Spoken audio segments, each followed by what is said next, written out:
mọi người, video nấu ăn cùng Narak hôm nay hãy cùng mình làm món bánh chuối nướng nhé. Nguyên liệu chính hôm nay tất nhiên sẽ là chuối. Mình dùng chuối già hương Đà Lạt vì loại này khi chín sẽ mềm, dẻo và không quá ngọt. Một bịch bột táo đỏ hay còn gọi là bột số 8, đường, vani, bơ và một bịch sữa tươi có đường nhé. Đầu tiên mình sẽ đong khối lượng các nguyên liệu mà mình cần dùng. Bơ mình lấy tầm 30g.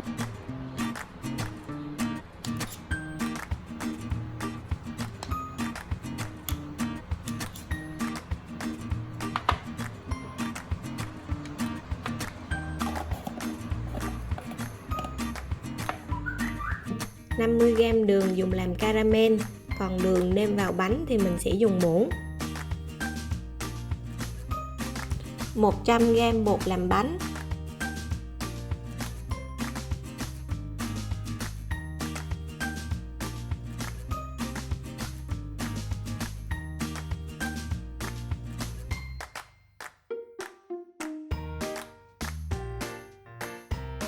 $50ml sữa tươi và 2 ống vani.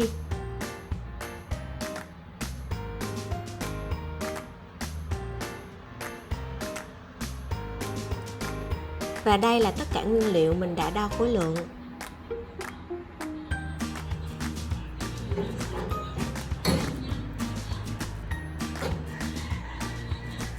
Tiếp theo mình sẽ cho bơ vào lò để đun chảy. Mình sẽ bật lò ở chế độ 100 độ C trong vòng 10 phút.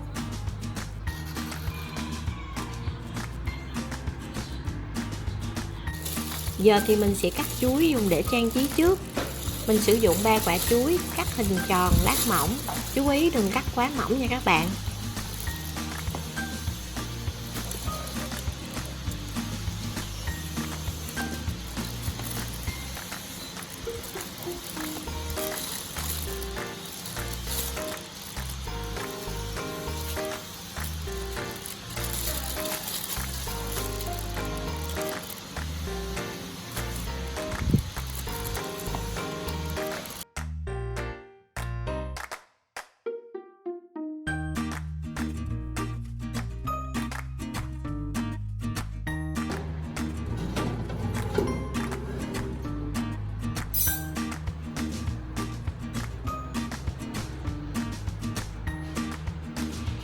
Lấy bơ ra khỏi lò. Giờ thì mình sẽ làm caramel.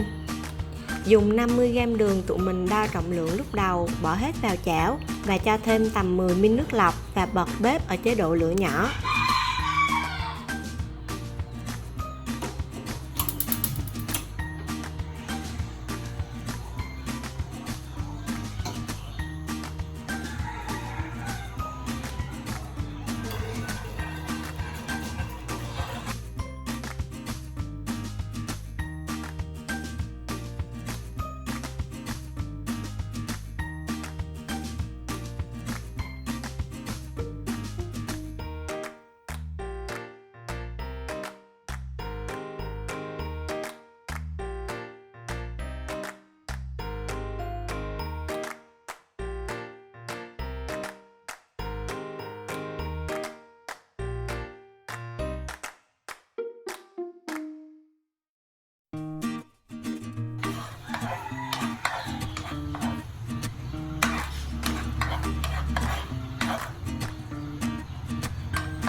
Nước đường đặc và chuyển sang màu ngã vàng thì tụi mình tắt bếp liền nhé.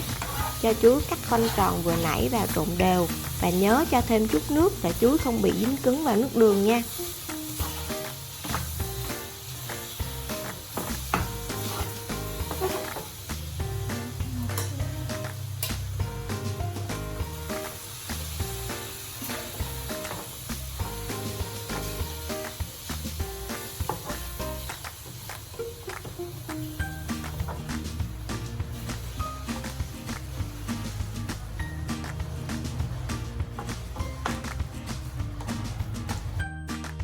Tiếp theo mình sẽ dùng hết số chuối còn lại lột ra và bóp nát.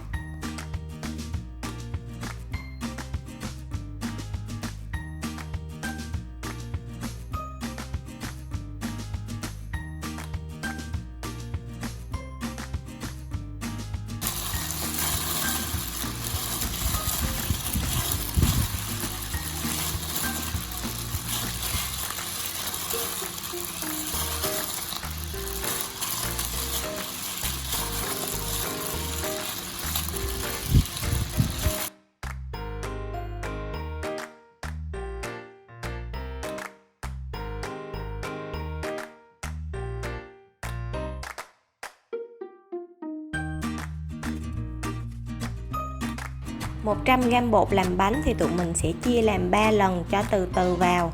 Như vậy bột sẽ đảm bảo được trộn đều hơn và không bị vón cục. Và các bạn nhớ có thể dùng rây bột để bột được mịn hơn nha.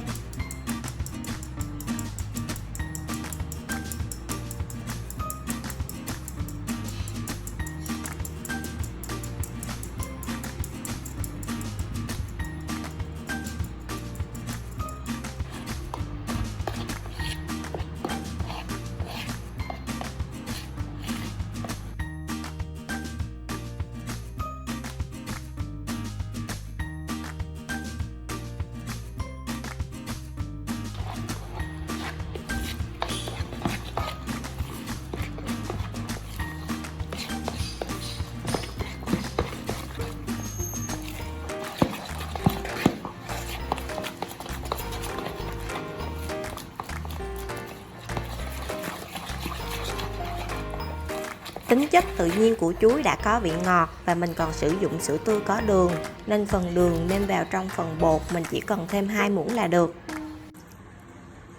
Cho hết 50ml sữa tươi vào.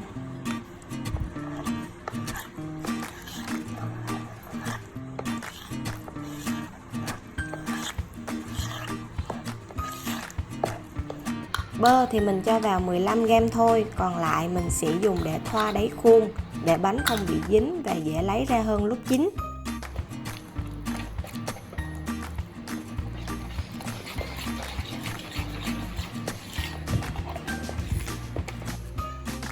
Cho thêm 2 ống vani vào để bánh được thơm hơn.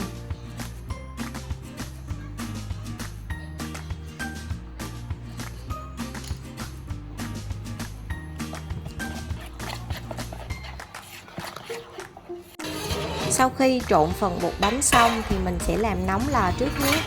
Mình bật ở chế độ 150 độ C tầm 10 phút.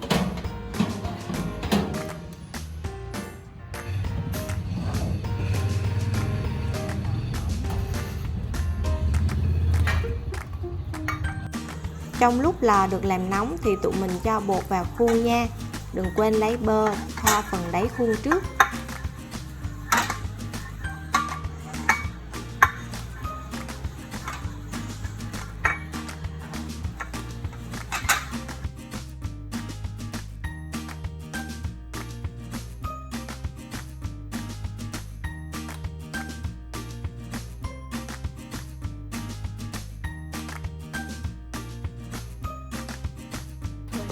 Mình sẽ chia bột làm sao cho đủ 12 cái.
Xếp chuối caramel lên bề mặt trang trí.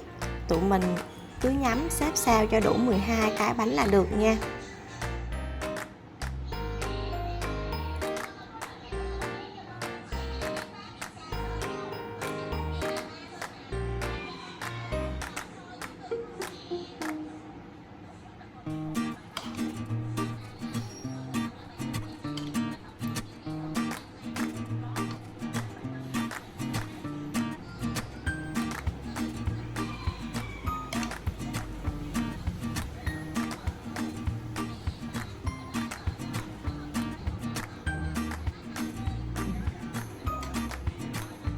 Có vẻ như mình cắt thiếu chuối dùng để làm trang trí rồi các bạn ạ. Nhưng không sao, miệng bánh ngon là được ha. Bây giờ thì cho bánh vào lò. Do là lò nhà mình nhỏ cho nên để một lúc cả hai khuôn vào thì bánh sẽ đảm bảo không chín được hết. Nên mình sẽ cho từng khuôn. Bật lò ở chế độ 200 độ C và nướng trong vòng 40 phút.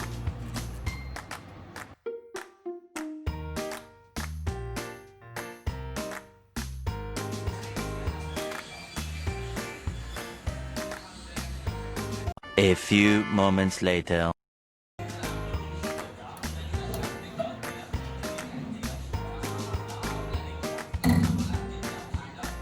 Bánh chín khi lấy ra, tụi mình nhớ lấy tăm đâm vào để kiểm tra. Nếu không còn bột dính lên tăm thì bánh của tụi mình đã ok rồi nhé.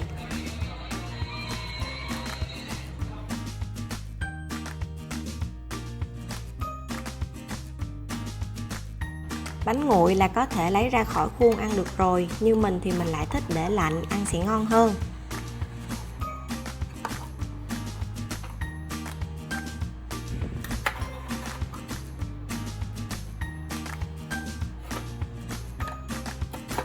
Món bánh chuối hôm nay mình đã hoàn thành và video đến đây là kết thúc.